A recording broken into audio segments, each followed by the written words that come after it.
Hello guys, good morning. Welcome you all in my YouTube channel. I have made so many videos relating to the accountancy subject of class 11th and 12th. I am daily uploading the videos for the accountancy subject. मैंने बहुत सारे videos upload किए हैं 12th class और 11th class के account subject के and दो students who cannot afford for the coaching classes, they can take the advantage of these videos.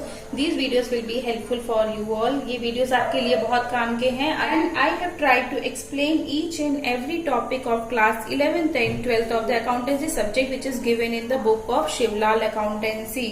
मैंने हर एक टॉपिक को एक्सप्लेन करने की कोशिश की है. अगर आपने शुरू से वीडियोस नहीं देखे हैं, कोई वीडियोस मिस हो गए हैं, कोई भी टॉपिक आप समझना चाहते हैं, so you can see the previous videos. So in this video, I will start the chapter 1 introduction to accounting of class 11 as I have already started this chapter and so many topics I have done of this chapter. So today do the topic that is the advantages of accounting to the businessman. Without wasting the time, let us start this topic, advantages of accounting to the businessman. So what is the meaning of the heading? ये जो heading लिखी है इसका meaning क्या होता है?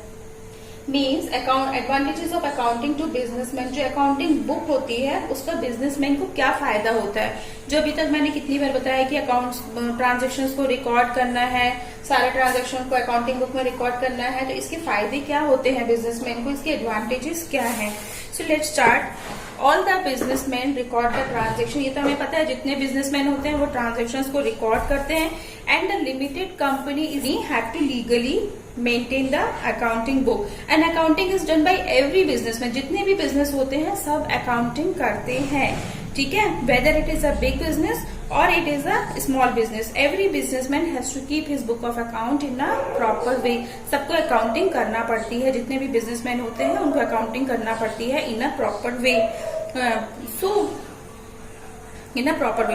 So the advantages of this, जो हमने अकाउंटिंग की है, so the advantages of accounting to the businessman are as follows. उनको क्या एडवांटेजेस होते हैं, इसके क्या फायदे होते हैं.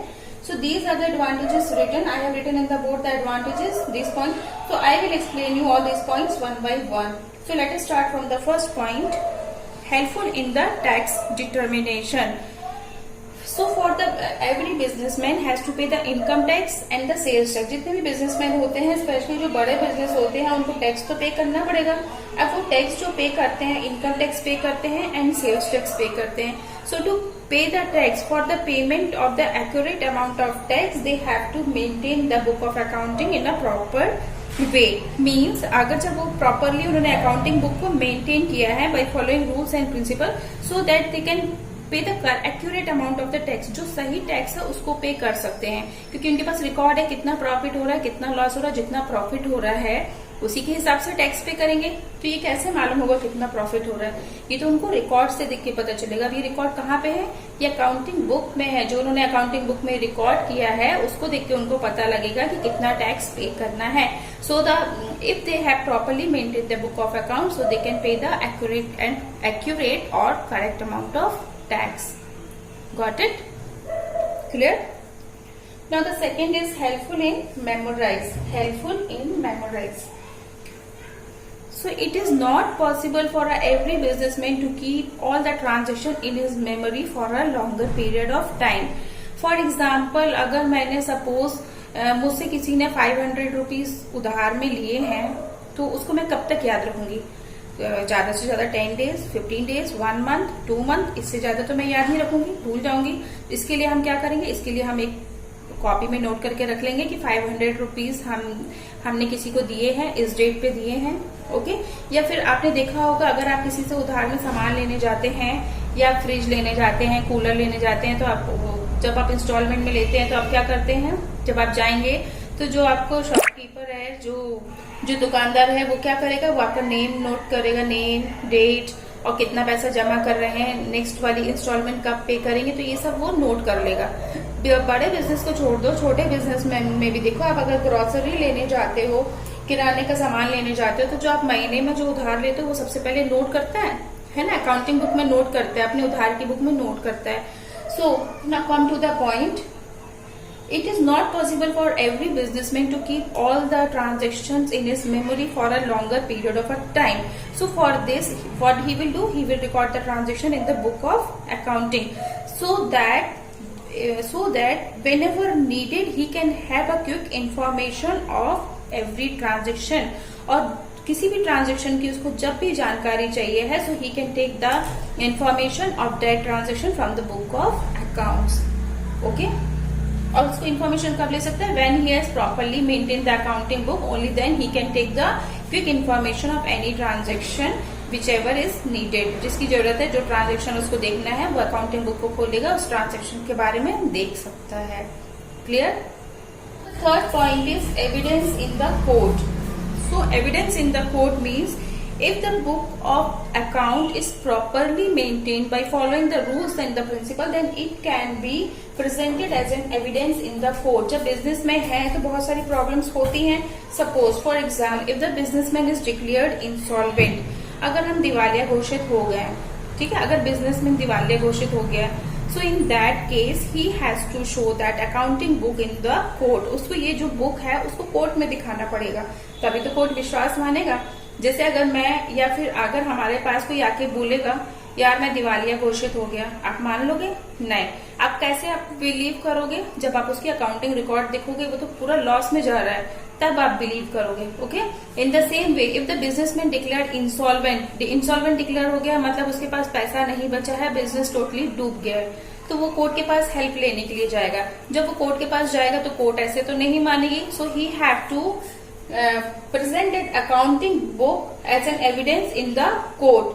So जो उसको जो बुक है उसको एविडेंस दिखाना पड़ेगा court. So he has to show this accounting book as an evidence in the court. He has to present this book as an evidence in the court. Right? Now the next point is helpful in the disposal of the business. अब disposal means whenever a businessman wants to sell off his running business.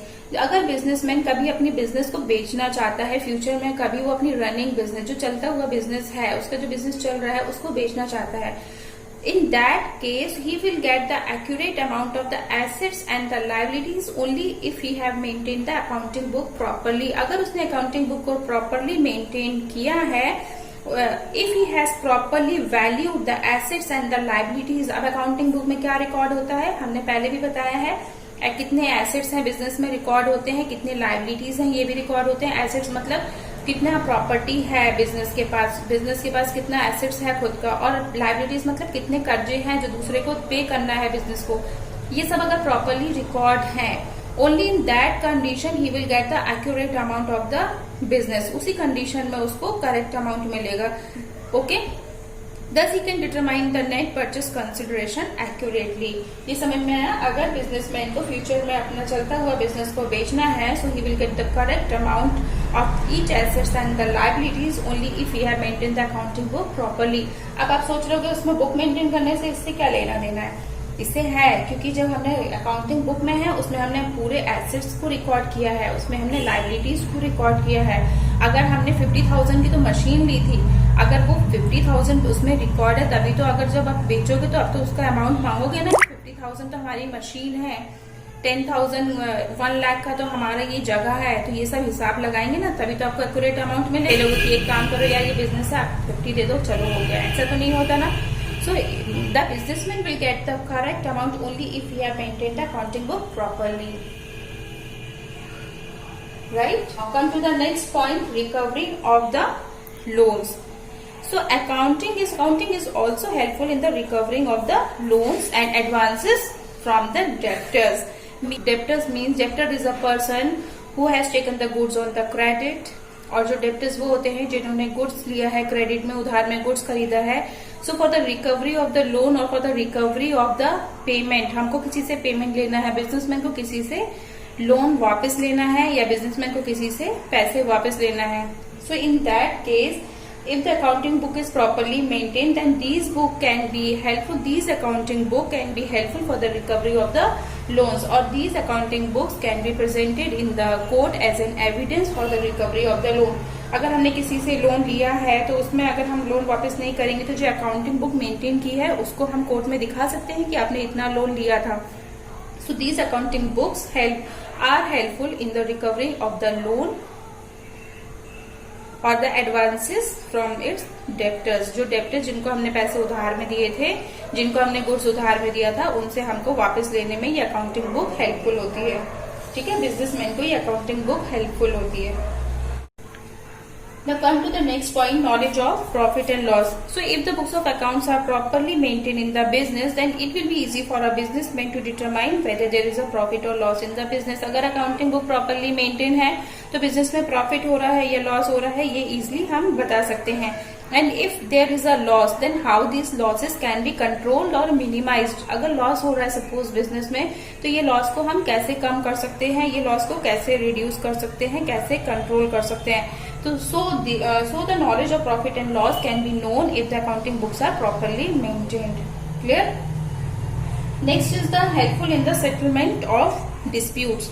Sometimes what happens, there is a dispute arises among the businessman and the customer. कभी कभी customer और businessman के बीच में dispute हो जाता है। So in that circumstances, the businessman what he will do, he will show the book of accounting. So the book of accounting will be helpful in resolving these dispute. ये जो कभी झगड़े होते हैं कस्टमर के बीच में और बिजनेसमैन के बीच में, तो इसको रिजॉल्व करने के लिए accounting book is very helpful. अब आप सोच रहे होंगे कैसे झगड़े होते हैं, उनके बीच में क्या क्या डिस्प्यूट्स होंगे। सो फॉर एग्जाम्पल, कभी कभी क्या होता है, customer is saying that he has purchase the goods of ₹50,000। वो कह रहा है उसने 50,000 का गुड्स लिया है, बट हमारे रजिस्टर में लिखा है 52,000 का, but he is saying 50,000, but हमारे पास तो रिकॉर्ड है, it is in the written form. So these book can be presented as an evidence in the court or these books can be helpful in the settlement of the dispute. जब आपने book दिखा दी है, जब आपने accounting book दिखा दी है कि देखिए इसमें इतना लिखा है, so it will be helpful. These information will be helpful for the settlement of the dispute that arises between the customer and the businessman. वो कोई भी disputes हो सकते हैं, तो ये अकाउंटिंग बुक से सॉल्व किया जा सकता है। Now the next point is helpful in taking the decision. So businessman has to take the various decision relating to the business matters.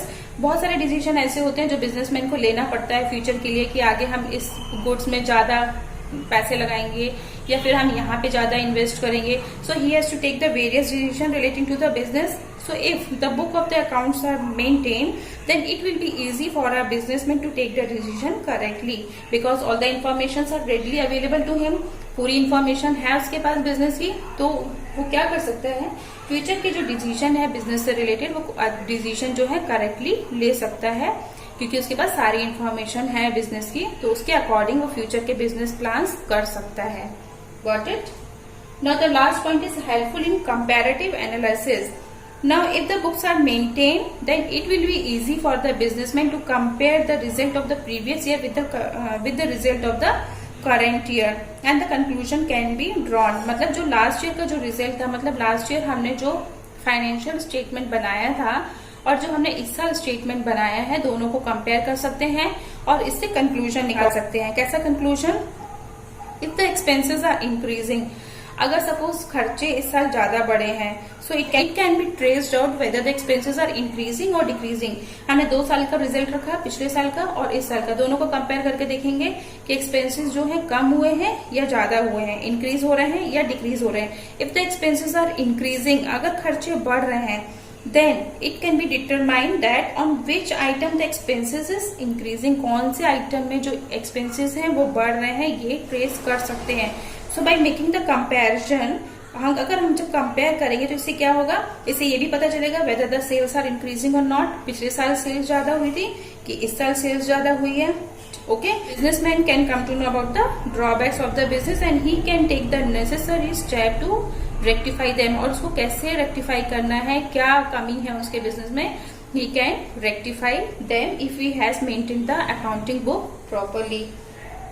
So here we complete the 9th point. These were the advantages of accounting to the businessman. So here we complete this topic. Hope you understood this. So in the next video we will meet with a new topic. So till then, goodbye.